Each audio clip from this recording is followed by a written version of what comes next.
Circuit house में सदस्य central monitoring committee, सामाजिक न्याय और अधिकारिता मंत्रालय, भारत सरकार, भगवत प्रसाद मकवाना ने मैनुअल स्क्वेंजर्स अधिनियम 2013 के जनपद में लागू होने और उसके पालन करने की प्रशासनिक समीक्षा में अच्छी तरीके से छोटे छोटे बिंदुओं पर राय विचार विमर्श किया और उसके बाद कहा कि सफाई कर्मचारियों की समस्याओं का प्राथमिकता पर निस्तारण किया जाए। जी हाँ, ये अधिकारी ठीक उस समय पहुंचे हैं जब अतुल प्रधान सरधना विधायक एक अलग ही गेटअप में विधानसभा भवन में पहुंचे थे, सफाई कर्मचारी के गेटअप में। लेकिन सफाई कर्मचारी के गेटअप में वो अपनी मांग उठाने की कोशिश कर रहे थे तो मेरठ के सर्किट हाउस में स्वच्छ कारों के लंबित प्रकरणों पर नियत समय में कार्रवाई न करने पर असंतोष व्यक्त किया गया और किसी भी स्तर पर लापरवाही ना बर्दाश्त करने की हिदायत दी गई। केंद्र हो, प्रदेश सरकार हो, दोनों में ही स्वच्छ कार सरकार की प्राथमिकता में शामिल होने का दावा दोनों ही सरकारें करती हैं। नमस्ते पोर्टल पर रजिस्ट्रेशन तथा कैंप लगाकर लाभार्थियों को लाभान्वित किया गया है, इस बात का भी दावा हो रहा है।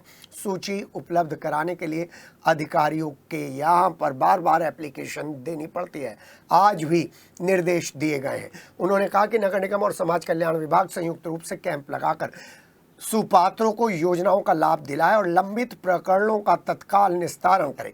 नगर निगम मृतक आश्रित के लंबित देय को समय से भुगतान होना चाहिए, उनकी नियुक्ति सुनिश्चित होनी चाहिए। उन्होंने बैंकों को निर्देशित करते हुए कहा कि स्वच्छ कारों के मामले का प्राथमिकता पर निस्तारण बैंकों को भी करना चाहिए। भारतीय राष्ट्रीय आंदोलन के नायक माता दीन वाल्मीकि चौक का सौंदर्यीकरण अभी तक सुनिश्चित नहीं हुआ है, जिस पर काम होना चाहिए। वाल्मीकि बस्ती में धर्मशालाएं और विकास कार्यों को प्राथमिकता पर लेते हुए कार्यवाही की जानी चाहिए। बैठक में अपर जिलाधिकारी नगर ब्रजेश सिंह, नगर मजिस्ट्रेट नवीन कुमार श्रीवास्तव, अपर नगर आयुक्त प्रमोद कुमार, सीएमओ डॉक्टर अशोक कटारिया, जिला सूचना अधिकारी डीपीआरओ, जिला समाज कल्याण अधिकारी और दूसरे संबंधित अधिकारी मौजूद थे।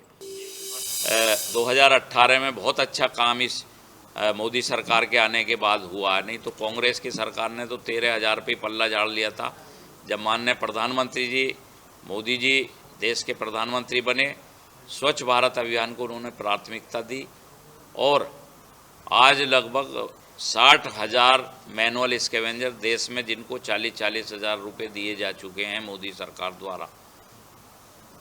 उत्तर प्रदेश में ही लगभग 35 से 38 हज़ार ऐसे मैनुअल स्कैवेंजर्स 2018 के सर्वेक्षण में चयनित हुए थे।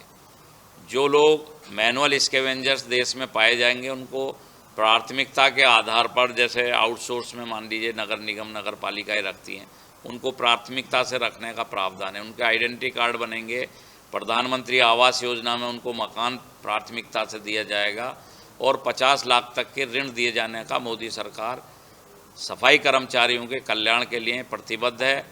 योगी जी ने भी कल आप सब लोगों ने देखा है किस प्रकार से उनके साथ सहभोज किया है, स्वच्छता अभियान में भी सहभागी बने हैं।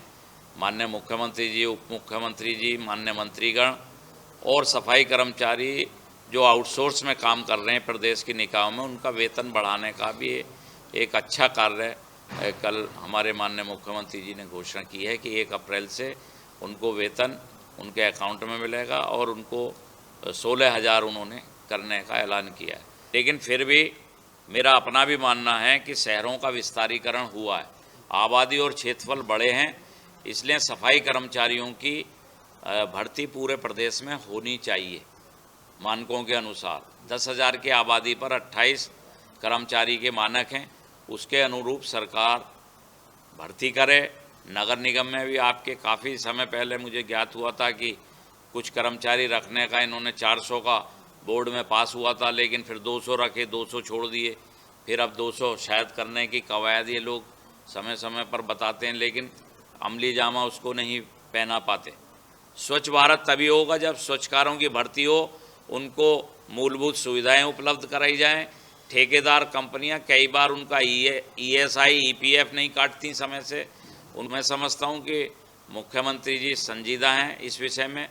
नगर निगम के मैं महापौर को भी धन्यवाद दूंगा। बोर्ड में इन्होंने पारित कराया था कि हम ठेकेदारी में नहीं चाहते और सरकार ने तो कल 16,000 की बात की है, 15,000 उन्होंने यहाँ लागू किए तो महापौर जी ने भी इसमें कदम उठाया और उन्होंने तो बोर्ड में पारित करके प्रस्ताव भी शासन को भेजा है। क्यों अपर साहब कि हम ठेकेदारी में नहीं चाहते, सीधे निगम से भर्ती कराई जाए, क्योंकि ठेकेदारी के माध्यम से इनका शोषण होता है।